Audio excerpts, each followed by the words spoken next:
Hello, this is Joshua.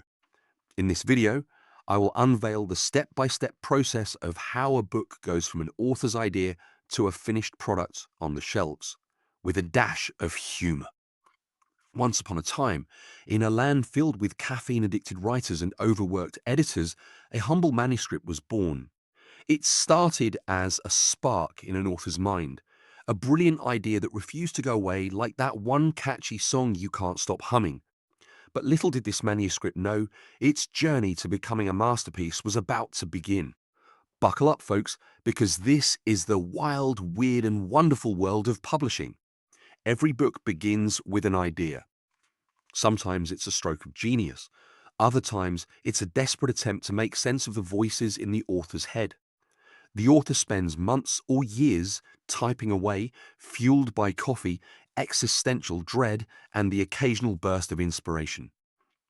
Finally, the manuscript is complete. The author celebrates by eating an entire pizza and then immediately panics. What now? Enter the publishing house, a magical place where dreams are nurtured, words are polished, and deadlines are both feared and ignored. The manuscript is submitted, and the journey begins. The manuscript lands in the infamous slush pile, where it waits patiently, or not so patiently, for its turn to be read.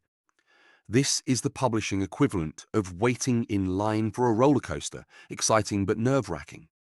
Editors sift through piles of submissions, looking for that diamond in the rough. If the manuscript is lucky, it catches an editor's eye. If not, it joins the ranks of rejected manuscripts, where it either becomes a doorstop or inspires the author to self-publish. But let's assume our manuscript is one of the lucky ones. It's acquired. Cue the confetti and celebratory champagne, or sparkling water if the editor's on a budget. Now comes the fun part, editing. The manuscript is handed over to a developmental editor who reads it with a red pen in hand and a critical eye. They suggest changes like, this character is as flat as a pancake, or this plot twist makes no sense. Did you write this at 3 a.m.? The author and editor engage in a delicate dance of revisions, where egos are bruised but the story emerges stronger. After several rounds of edits, the manuscript is polished to perfection, or at least to the point where no one will throw the book across the room in frustration. While the manuscript is being edited, the design team is hard at work creating a cover that will make readers go, "Oh, shiny." This is no easy task. The cover must be eye-catching, genre-appropriate, and not look like it was designed in Microsoft Paint. There's often a heated debate about fonts. Is Times New Roman too basic? Is Comic Sans a crime against humanity?